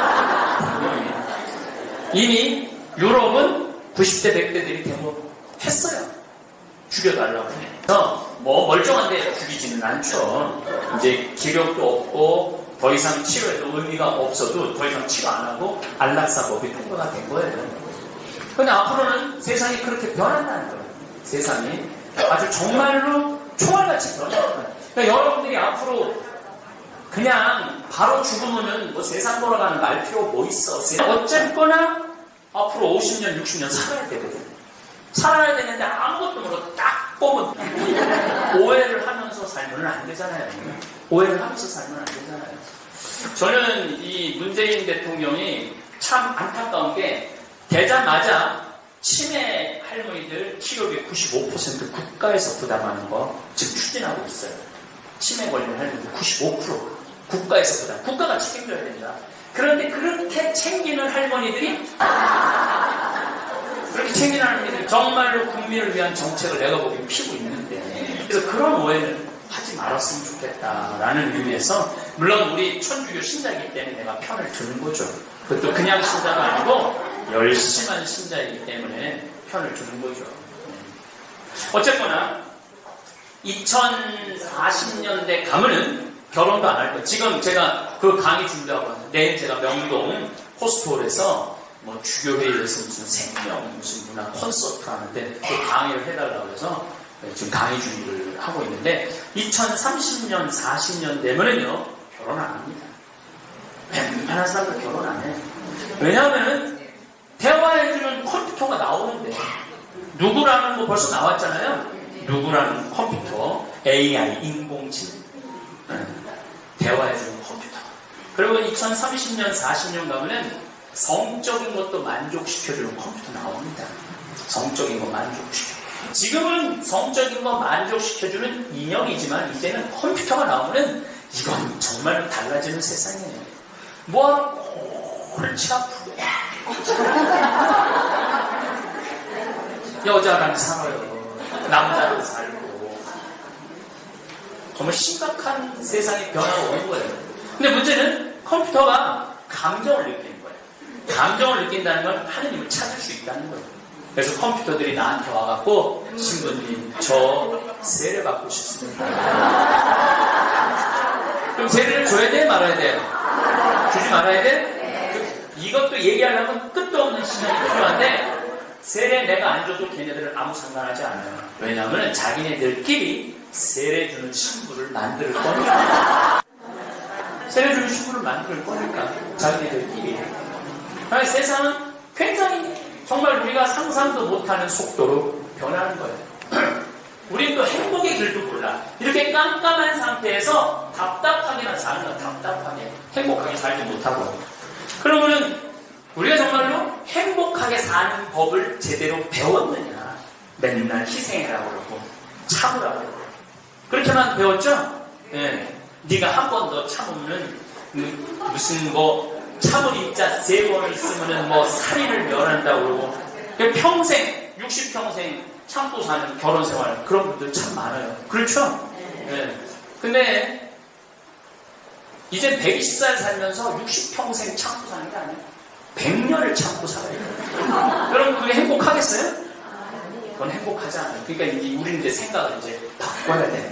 우리가 인생살이 살면서 내가 뭐 먹고 살아보겠다고 구비구비 고생한 거, 가장 속속들이 잘 아는 사람이 누굴까요? 내가 고생한 거 가장 잘 아는 사람. 남밖에 없어요. 남은 몰라요. 아무도 몰라. 남편, 자식 모릅니다. 보통 이제 할머니들하고 할아버지들하고 내가 정말 가끔 대화를 해봐. 신부님, 내가 이렇게 우리 집안을 이끌으려고 내가 얼마나 장사를 하고 막 고생을 한 얘기를 해. 근데 할아버지한테 물어봐요. 할머니 참 고생 많이 하셨네요. 할아버지 잘 아세요? 그럼 할아버지들이 딱 이렇게 말합니다. 우리 마누라 고생 참 많이 했지. 그게 끝이야. 마누라가 어떻게 고생했는지 몰라요. 그러니까 내가 고생한 거 가장 잘하는 사람은 나밖에 없어. 그렇다면 나밖에 없다면 나한테 유일하게 잘해줄 수 있는 사람은 세상에 누구밖에 없을까요? 나밖에 없어요. 그런데 우리는 끊임없이 바래요. 내가 고생한 거 모르는 남편한테 바라고 내가 고생하는 거 모르는 자식한테 바래. 그리고 잘해주지 않는다고 또 섭섭하다고. 그러니까 이번 어버이날에도 자식들이 안 왔어. 그럼 이제 혼자 밥을 해 먹으면서 이렇게 말합니다. 지질이 복도 없는 내가 그 고생을 해서 이렇게 키워놨는데 찾아오는 자식 새끼 하나 없고 자식들은 모르기 때문에 찾아오지 않아요. 그리고 그냥 바깥에 나가서 밥 해먹기 싫어 나가서 냉면 먹으면서도 지질이 복도 없는 냉면 사주는 사람 하나도 없고 그렇게 말하는 분이 있어요. 근데 뒤집어서 생각을 해봐요. 야 마리아야 너 60년 동안 정말로 애만 있었다. 오늘 내가 너한테 쏠게. 가자. 내가 너한테 냉면 사줄게. 그러니까 쏘는 마음으로 가서 냉면 먹는 거랑 지질이 복도 없는 없어. 그리고 가서 냉면 먹는 거랑은 차원이 달라요. 차원이. 그래서 혼자 가서 먹지 말고 친구 야 오늘 내가 쏠게. 가자. 따고 가갖고 먹으면 얼마나 행복해. 근데 우리는 내가 나한테 잘해주는 건 배운 적이 없거든요. 내가 나한테 잘해주는 건 배운 적이 없거든요. 누군가 나한테 선물을 해야 돼. 누군가 자식이든 남편이든 또 뭐 친척 중에 내 잘해주는 친척이 나한테 잘해줄 때까지 기다립니다. 죽을 때까지 기다리다가 죽는 경우가 많다는 거예요. 22년 전에 평택 비전동 성당에 본당식으로 발령을 받아봤어요. 31살에 3,500명 성당에 본당식으로 발령을 받아봤어요. 열심히 살았죠. 지금 생각하면 열심히 살았어요. 왜냐하면 3,500명 세례명을 다 외웠으니까. 그리고 정체를 정해줄 때 마리아 그리스도의 몸, 베드로 그리스도의 몸하고 세례명을 명찰을 처음에 달게 했죠. 그럼 몇 번 보고 다 외우죠. 미사를 빠질 수가 없어. 한 주 빠지고 그 다음 주에 내가 물어봐. 베드로 왜 지난주에 미사 안 나왔어? 그래서 좀 심심하게는 신부님 저 다음 주 어디 갑니다. 얘기하고 가요. 얘기하고 많았어요. 그런 경우들이. 열심히 살았죠. 근데 한 2년이 지났는데 주교님께서 평택, 안성, 인터체인지 200명 교우밖에 안 되는 그 진살이라는 곳에 성당을 분가하라는 거예요. 나도 신설 성당에 분당 신부인데 어떻게 주교님 명령이니까 땅을 보러 다녔죠. 땅이 3,200평 평택평에다가 쫙 내려다보는 언덕에 땅이 3,200평이 나왔어요. 3,200평이면 얼마나 큰 땅이냐면 초등학교가 2,000평이에요. 보통 초등학교보다 한 배 반 큰 땅을 제가 받은 거죠. 근데 돈이 어디 있어요? 땅값이 4억이래요. 2억은 내가 성당에서 어떻게 했는데 2억이 없는 거야. 그래서 내가 처음 본당 신부님으로 모시던 신부님한테 전화드렸어요. 신부님, 저 성당 터 사고 싶은데 돈이 없습니다. 얼마가 부족한데? 2억이 부족합니다. 돈 좀 꿔주세요. 이 신부님이 단 1초도 주저하지 않으시고 내일 와, 내가 꿔줄게. 그러더라고요. 내가 또 인간관계가 또. 그래서 다음날 이제 철산이라고 광명시에 올라갔는데, 신부님이 1억짜리 수표를 2장을 딱 만들어 놓은 거예요. 33살에 2억짜리 수표를 안주머니에 넣고 오는데, 차 안에서도 내가 두리번거렸어요. 이거 훔쳐가는 거 뭐. 기억이 지금도 나요. 심장 벌렁벌렁거리고. 그래서 정말로 아무도 모르게 땅을 다 계약해서 알고는 다 땅값 뛰니까 딱 하고 계약을 딱 하고 회장님들한테 발표를 했죠. 땅을 샀다. 그랬더니 상의하지 않은 회장님들이 난리가 난 거야. 200명 분가하는데 뭐하러 3,200평이 필요하냐. 그 신부가 간도 크지. 그리고 그 성당은 성당 허가 안 나는 땅이다. 책상을 치고 새벽 2시까지 잠을 안 재우고 따지는데 정말로 진땀이 나고 이거 정말로 허가 안 나면 어떻게 하나. 내가 책임지겠다고 몇 개월 잠을 못 잤어요. 그때 그 마음고생한 거, 그거 뭘 알아, 내가 그 어린 나이에. 근데 1년이 지났는데 16만 5천 원 주고 산 땅이 35만 원 뛰었어요. 1년 만에. 35만 원을 800평을 팔았죠. 그래갖고 신문한테 가서 갚았죠. 신문 감사하고. 그래도 몇 평이 나면 2,400평이에요. 2,400평. 후임자 신부가 왔는데 200명 갖고 무슨 성당을 져요. 10억을 어떻게 모아. 성당을 짓는데 10억 들어간다는데 내가 7억 해줄게. 그래서 성당 교우들 열심히 하고 7억을 모아서 줬어요. 그러고 난 이제 떠났죠. 근데 지금은 거기 아파트가 다 들어와갖고 아파트가 다 들어와갖고 신자 2,000명이 넘었대. 2,000명이 넘는데. 근데 땅이 2,400평이니까 주차장 걱정도 안 하고 뭐 배추 심어갖고 김장 또 그냥 땅에 놓으니까 커피숍도 바깥에 탁 해갖고 봄 여름만 되면 그냥 동네 아파트 사람들에서 커피를 럭셔리 마시고. 그런데 지금도 2,000명 지금 뭐 5대째 신부인데 내가 그렇게 마음고생해서 분가한 거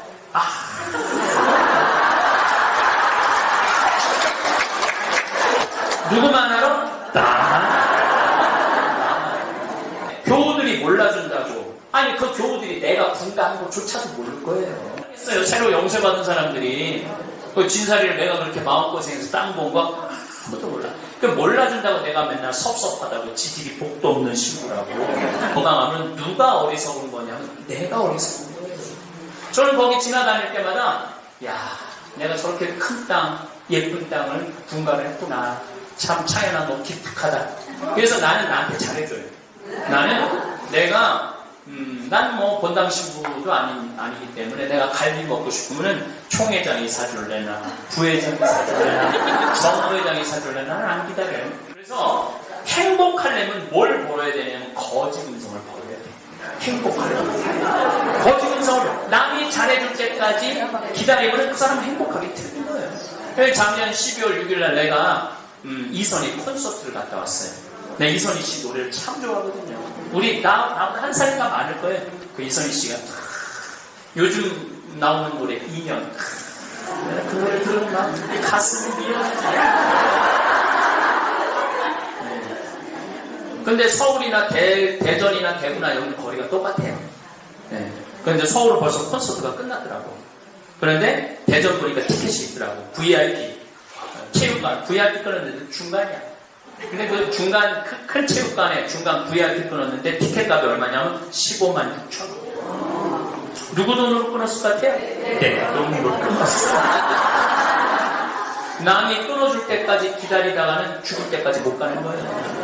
정말 내가 정말로 하고 싶은 일이 있으면 내가 정말 먹고 싶은 게 있으면 어떻게 하면 돼? 내가 사야 돼. 내가 행복해야지 남도 행복하게 해줄 수 있는 거예요. 내가 행복해야지 자식도 행복한 거야. 여러분 생각을 해봐요. 자식이 오래간만에 놀러 왔어. 에휴, 지들이 복도 없는 년, 어버이날 찾아오는 자식 하나도 없고 이제 시간 내갖고 왔는데 그렇게 하면 자식이 내가 어버이날 안 나가고 엄마가 참 불행하구나. 그렇게 하는 거라. 너 어버이날 바빴지? 엄마가 친구들이랑 나가서 맛있는 거 많이 사 먹었어. 걱정하지 마. 그리고 난 네 마음 알아. 너 그리고 바쁘잖아. 엄마는 우리 자식이 열심히 사는 거 그걸로도 충분히 행복해. 엄마는 너무너무 행복해. 이거랑 지질이 복도 자식 하나 없는 거 이거랑 어마어마하게 다른 거예요. 더 내 행복은 누가 책임져? 내가 책임지는 거예요. 여기는 화요일, 수요일이 1박 2일 피정, 오늘 목요일이 당일 피정, 금, 토, 일, 2박 3일 피정이에요. 근데 누가 제일 행복한가 봤더니 금, 토, 일 오시는 분들이 제일 행복해요. 왜냐하면 이분들이 왜 행복한가 봤더니 밥을 6끼를 안 하잖아요. 밥을 6끼를 안 하잖아요. 그리고 이분들이 정말로 럭셔리해요. 앞에 데크에서 커피 쫙 밥 먹고 커피 마시고 음악 나오는 산책하고. 왜 그렇게 럭셔리하게 커피 마시고 산책하는 줄 아세요? 설거지를 안 하잖아요. 어제도 누가 후기를 썼는데 별이 밤에 얼마나 예쁜지 몰라요. 그럼 막 모닥불 펴놓고 별 보고 자기네들끼리 모닥불 노래하면서 얼마나 행복하는지 몰라요. 근데 2박 3일에 밤 6개 먹고 이틀 밤 자는데 들어가는 피정비가 얼마냐면 8만 원이에요. 8만 원. 그렇다면 여기 지금 60 넘으신 분들은 30살에 시집 와갖고 60살까지 밥하고 빨래하고 청소하고 애 낳고 애 키웠다면 여러분들 한 달에 가사 노동비가 얼마냐면 250만 원이에요. 250만 원 일을 한 거예요. 여기 계신 분들 잘 모르시겠지만 여러분들이 부부가 평생 버는 돈이 평균적으로 22억이에요. 여러분들 22억으로 벌은 거예요. 그 돈 갖고 애 키우고 애 학교 보내고 집 사고 삼시세끼 먹고 산 거예요. 그 22억 중에 오늘은 조금 무겁지만 우리가 반드시 알아야 할 이야기를 해보려 합니다. 사실 이 이야기는 많은 분들이 애써 피하고 싶어하는 주제일지도 모릅니다. 그러나 아무리 외면하려 해도 결국 누구도 피해갈 수 없는 이야기이기도 합니다. 제가 살아오며 수없이 들었던 인생의 조언 가운데 지금 이 나이가 되어 돌아보면 아, 이 말이야말로 정말 옳았구나 하고 가장 깊이 남아있는 가르침이 있습니다. 오늘은 그 이야기를 여러분과 나누고 싶습니다. 세상에 없는 3가지, 우리가 분명히 알고 있는 3가지, 그리고 끝내 알 수 없는 3가지에 대한 이야기입니다. 인생의 2막을 혹은 3막을 살아가고 계신 여러분, 오늘 이 이야기는 가볍게 흘려듣는 말이 아니라 앞으로의 삶을 조금 더 단단하고 편안하게 만들어줄 하나의 기준점이 되어줄 이야기입니다. 부디 끝까지 함께 해주시기 바랍니다. 이 세상을 살다 보면 참 많은 일이 벌어집니다. 기쁜 일도 있고 억울한 일도 있고 도무지 이해할 수 없는 일도 일어납니다. 그럴 때 우리는 흔히 마음이 흔들립니다. 하지만 어떤 일이 벌어지든 그 일에 내가 휘둘리지 않고 그 일로 인해 내 마음이 무너지지 않는 상태를 우리는 해탈이라고 부릅니다. 해탈이란 세상을 떠나는 것이 아닙니다. 산속으로 들어가거나 모든 관계를 끊는 것도 아닙니다. 해탈이란 세상 한가운데서 살아가되 세상에 끌려다니지 않는 마음의 상태입니다. 배를 타고 바다로 나가면서 파도는 치지 말고 바람은 불지 마라. 이렇게 바라는 것이 해탈이 아닙니다. 그건 세상을 거부하는 마음일 뿐입니다. 파도야 치려면 쳐라. 바람아 불려면 불어라. 나는 이미 튼튼한 배를 마련해 두었고 항해하는 법도 익혀두었으니 그 정도 풍랑쯤은 견딜 수 있다. 이런 마음가짐이 바로 해탈입니다. 마음속에 쥐고 있던 것들을 하나둘 내려놓은 상태, 이미 마음의 준비가 되어 있는 상태입니다. 처음 결혼했을 때를 떠올려 보십시오. 그땐 남편이 그렇게 착해 보였습니다.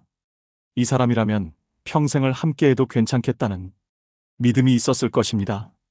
하지만 세월이 흐르며 마음에 들지 않는 구석들이 하나둘 보이기 시작합니다. 자식도 마찬가지입니다. 내 뱃속에서 10달을 품고 나와 내 방식대로 키웠다고 생각했던 아이도 나이가 들수록 자기 생각을 앞세웁니다. 부모 마음대로 움직여주지 않습니다.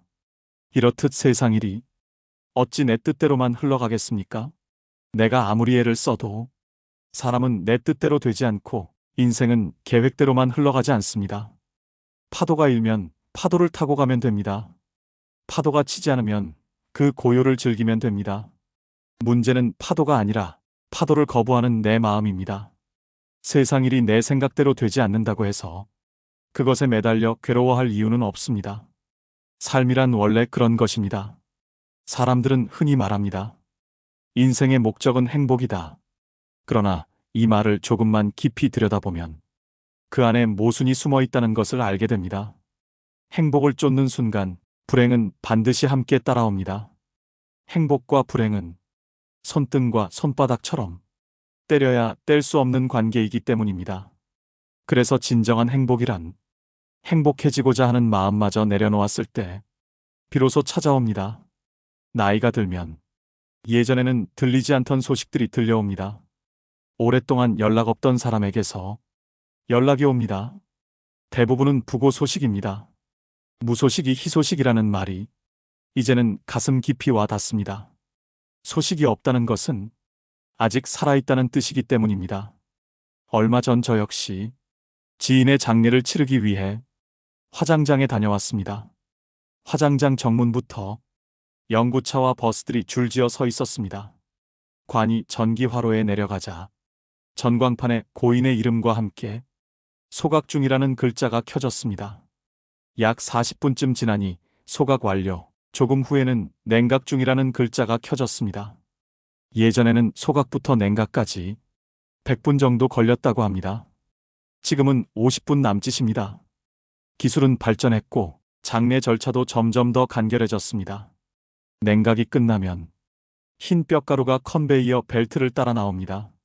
성인 한 사람분이 고작 한 돼 반 정도입니다. 직원은 그 뼈가루를 담아 유족들에게 나누어 줍니다. 요즘 장례식장에서 울음소리를 듣는 일은 그리 많지 않습니다. 우리는 호상입니다 라며 담담하게 문상객을 맞는 상주도 있었습니다. 그날 3살 난 아기도 함께 소각되었습니다.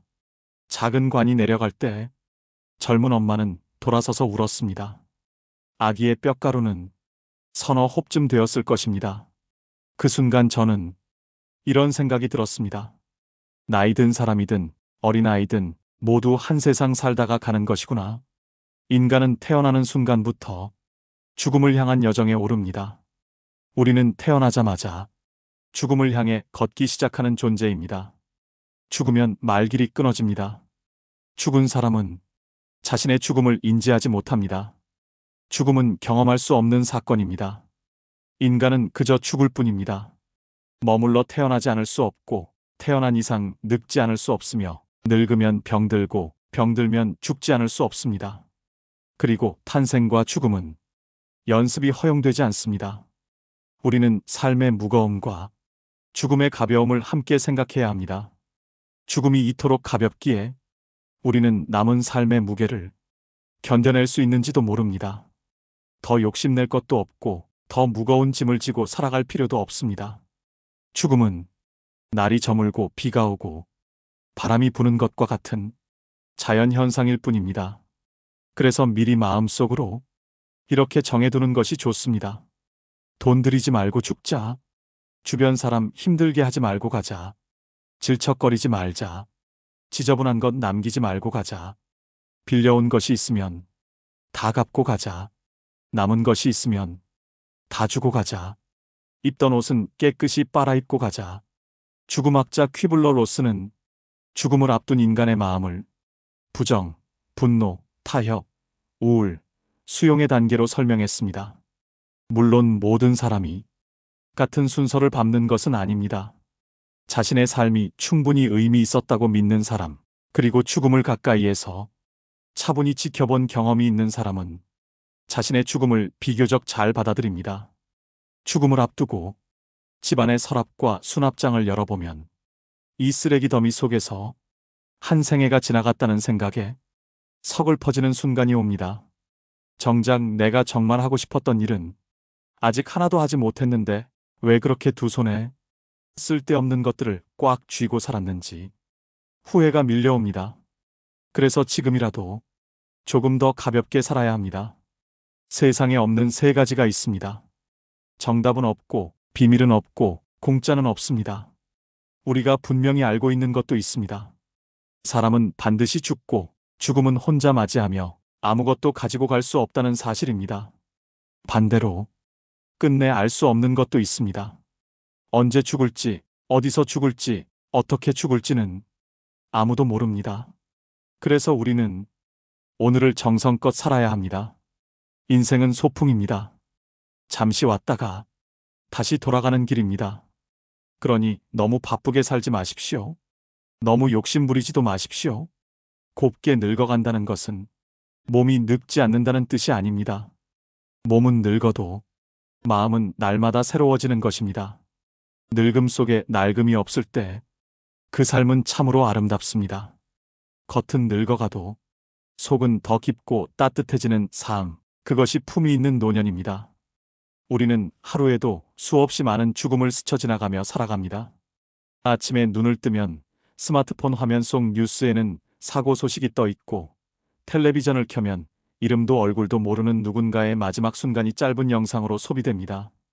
연예인의 갑작스러운 사망 소식에 놀라기도 하고 나와 비슷한 나이의 사람이 세상을 떠났다는 기사를 보고 잠시 숨이 멎는 듯한 기분을 느끼기도 합니다. 지인의 부모님 장례식에 참석해 국화를 들고 고개를 숙이면서도 그 죽음이 내 삶과는 아직 거리가 먼 이야기인 것처럼 마음 한편에서는 선을 긋습니다.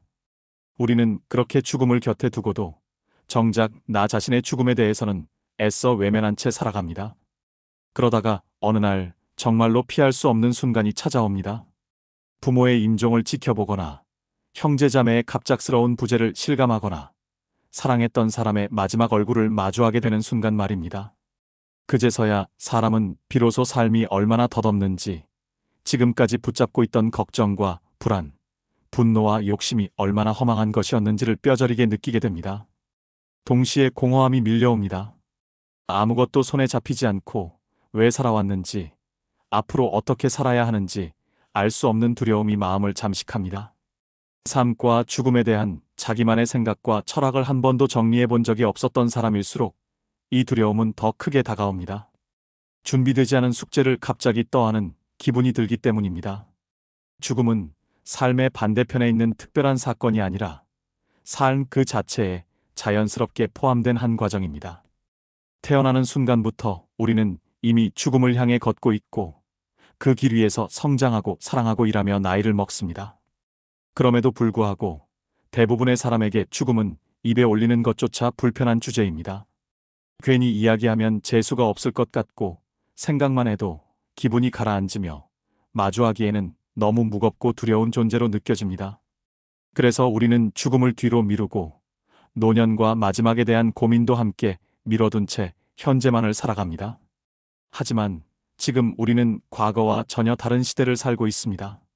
의학기술의 눈부신 발전과 생활 환경의 개선으로 인해 인류는 초고령화 사회에 접어들었습니다.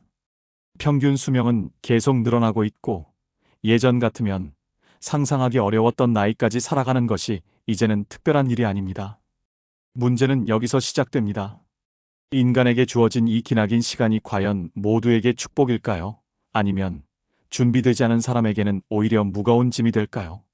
무병장수와 불로장생은 예로부터 인간의 오랜 꿈이었지만 장수가 당연해진 시대에는 단순히 오래 사는 것만으로는 충분하지 않습니다. 이제는 얼마나 오래 사느냐보다 어떤 상태로 그 시간을 보내느냐가 훨씬 중요해졌습니다. 몸은 살아있지만 통증과 질병에 시달리며 하루하루를 견디듯 버티는 삶과 나이가 들어서도 스스로의 일상을 꾸리고 관계를 유지하며 존엄을 지키는 삶은 분명히 다릅니다. 연장된 인생을 어떻게 채울 것인지, 노년의 시간을 어떤 자세로 살아갈 것인지는 지금 이 순간의 선택과 습관에 달려 있습니다. 긍정적인 마음가짐이 중요하다는 것, 균형 잡힌 식단과 규칙적인 운동이 건강에 좋다는 것은 누구나 알고 있습니다. 문제는 그것을 실제 생활에서 지키는 일이 생각보다 훨씬 어렵다는 점입니다. 더 안타까운 현실은 많은 고령자들이 이미 검증된 정답과는 거리가 먼 방식으로 노년을 살아가고 있다는 사실입니다. 근거 없는 건강 상식에 집착하며 불필요한 절제를 일상화하는 사람도 있고 정년퇴직을 인생의 끝처럼 받아들여 스스로 가능성을 차단하는 사람도 있습니다. 충분히 풀어낼 수 있는 스트레스와 외로움을 가슴에 꾹 눌러 담은 채 점점 어두워지는 일상을 견디며 살아가는 사람들도 적지 않습니다. 이 모두가 다시 오지 않을 소중한 노년의 시간을 스스로 소모하고 있는 모습입니다. 초장수 시대에 접어든 지금, 죽음은 더 이상 갑작스럽고 예측 불가능한 사건만은 아닙니다. 우리는 언젠가 맞이하게 될 마지막 장면을 향해 비교적 긴 시간을 천천히 걸어가게 됩니다.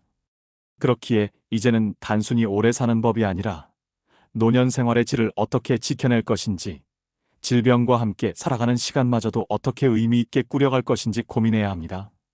인생의 마지막 순간이 다가올 때까지 스스로를 돌보고 존엄을 잃지 않는 삶을 준비해야 하는 시대가 된 것입니다. 그래서 오늘은 아파도 쉽게 죽지 않는 인생 100세 시대의 현실 속에서 많은 사람들이 의외로 간과하고 있는 장수 습관 6가지에 대해 이야기해 보려 합니다. 지금부터 말씀드릴 내용은 거창한 비법이 아니라 누구나 알고 있지만 쉽게 실천하지 못해왔던 것들입니다. 오늘 이 이야기를 끝까지 듣고 일상에 조금씩만 적용하신다면 누구보다 건강하고 품위 있는 인생의 후반부를 맞이하실 수 있을 것입니다. 가장 먼저 이야기하고 싶은 것은 청력입니다. 나이가 들면 귀가 어두워지는 것이 당연하다고 생각하는 분들이 많습니다. 그래서 잘 안 들리기 시작해도 대수롭지 않게 넘기거나 괜히 병원에 가면 더 큰 병을 앓게 될까봐 미루는 경우도 많습니다. 하지만 청력 감퇴는 절대 가볍게 넘길 문제가 아닙니다. 귀가 잘 들리지 않기 시작하면 생각보다 빠르게 인지 기능이 떨어질 수 있기 때문입니다. 청력이 나빠지면 자연스럽게 다른 사람과의 대화가 줄어듭니다. 상대방의 말을 여러 번 되묻게 되고 엉뚱한 대답을 하게 되는 상황이 반복되다 보면 어느 순간부터는 아예 대화를 피하고 싶어집니다. 모임에 나가도 말을 아끼게 되고 사람을 만나는 일이 점점 부담스러워집니다. 이렇게 사회적 활동량이 줄어들면 우울감이 깊어지고 혼자 있는 시간이 늘어나면서 사회적 고립 상태에 빠지기 쉽습니다. 이러한 과정은 인지, 장애로 이어질 위험을 크게 높입니다. 따라서 귀가 예전 같지 않다고 느껴진다면 망설이지 말고 이비인후과를 찾아 정확한 검사를 받는 것이 중요합니다. 난청의 원인을 파악하고 진행 속도를 늦추는 것만으로도 큰 도움이 됩니다. 필요하다면 보청기 사용을 부끄러워하거나 미루지 말아야 합니다. 귀 건강을 지켜 다른 사람과 계속 대화를 나눌 수 있는 상태를 유지하는 것만으로도 인지 기능 저하의 위험을 상당 부분 줄일 수 있습니다.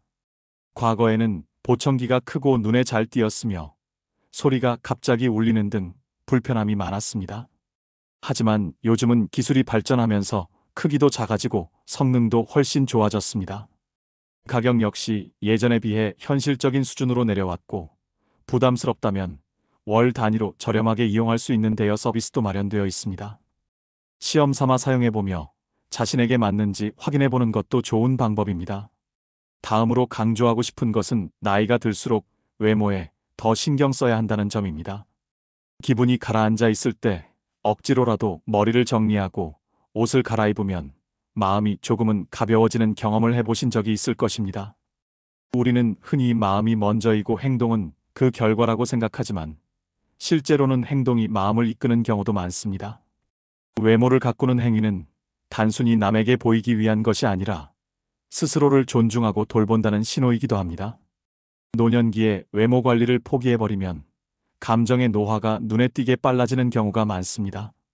겉모습이 급격히 노인화될수록 마음도 함께 늙어가고 결국에는 전신 기능의 저하로 이어지는 사례를 많이 볼 수 있습니다.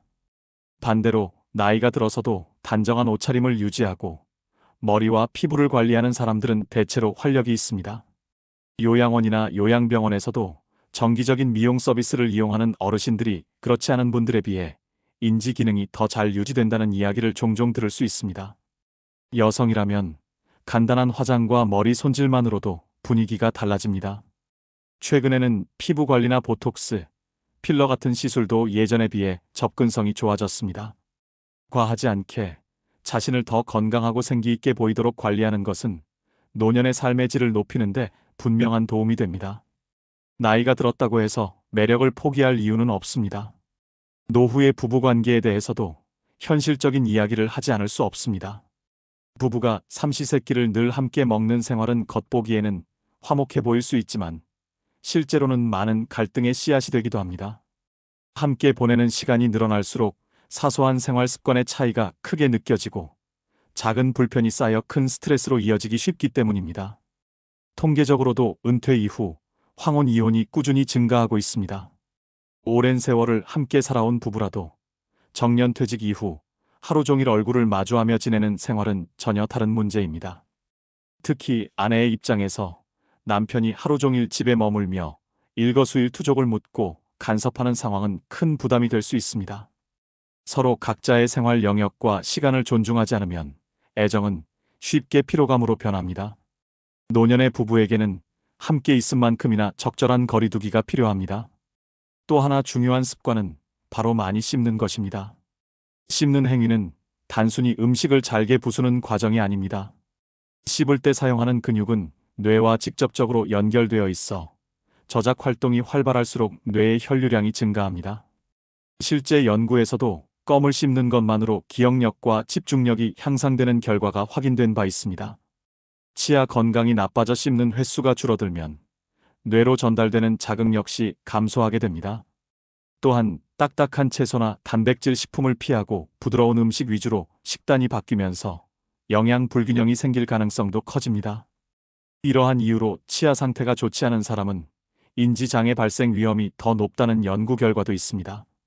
따라서 비용이 들더라도 치과 치료를 미루지 않고 씹는 기능을 유지하는 것은 노년 건강의 핵심 요소라고 할 수 있습니다. 계속해서 일을 하는 건 역시 장수와 깊은 관련이 있습니다. 세계적으로 알려진 장수 지역의 공통점 중 하나는 나이가 들어서도 사람들이 꾸준히 몸을 움직이며 무언가를 하고 있다는 점입니다. 거창한 직업이 아니더라도 밭을 가꾸고 집안을 돌보며 하루의 역할을 가지고 살아갑니다. 인간에게 일은 단순한 생계 수단이 아니라 존재 이유와 연결된 중요한 요소입니다. 여러 연구에서도 실업이나 무기력한 은퇴 상태가 인간의 행복도를 크게 떨어뜨린다는 결과가 반복해서 나타났습니다. 나이가 들수록 일의 형태는 달라질 수 있지만 완전히 손을 놓아버리는 것은 오히려 건강과 행복을 해칠 수 있습니다. 정년이 인생의 끝이 아니라는 사실을 받아들이고 자신에게 맞는 방식으로 계속 움직이고 기여하는 삶을 이어가는 것이 중요합니다. 마지막으로 규칙적인 생활과 수면, 리듬의 중요성을 강조하고 싶습니다. 노년기에 흔히 겪는 불면증은 단순히 잠이 안 오는 문제가 아니라 전반적인 생활 리듬의 붕괴와 깊이 연결되어 있습니다. 특히 은퇴 후 기상 시간이 불규칙해지면 뇌에서 분비되는 신경전달 물질의 균형이 깨지기 쉽습니다. 매일 같은 시간에 일어나고 같은 시간에 식사하는 습관은 생각보다 강력한 효과를 가지고 있습니다. 전날 잠을 설쳤더라도 아침에 일정한 시간에 일어나는 습관을 유지하는 것이 장기적으로는 수면의 질을 높이는 데 도움이 됩니다. 하루 이틀은 피곤할 수 있지만 이러한 규칙성이 쌓이면서 몸과 뇌는 다시 안정적인 리듬을 되찾게 됩니다. 이제 오늘 이야기의 마지막으로 인생을 살아가며 마음에 새기면 좋은 3가지 조언을 전하고자 합니다. 먼저, 행복을 타인에게서 구걸하지 말라는 것입니다. 남의 말과 행동에 따라 내 기분과 삶의 가치가 좌우된다면 그 순간부터 내 인생의 주도권은 남에게 넘어가게 됩니다. 어떤 상황에서도 스스로 중심을 잡고 살아가는 태도가 필요합니다. 두 번째는 모르면 물어서 배우고 틀리면 고치며 잘못했으면 인정하고 뉘우치라는 것입니다. 이 단순한 태도만으로도 우리는 어떤 상황에서도 주눅들지 않고 내 삶의 주인으로 설 수 있습니다. 완벽할 필요는 없습니다. 배우고 수정하며 나아가면 됩니다. 마지막으로 인생에는 정답이 없다는 사실을 받아들이는 것입니다. 우리는 각자 선택한 길을 걸어가다 인생을 마무리할 뿐입니다. 중요한 것은 어떤 선택을 했느냐가 아니라 그 선택에 책임을 지고 살아가는 자세입니다. 그렇게 살아간 인생은 마지막 순간에도 스스로에게 부끄럽지 않을 것입니다.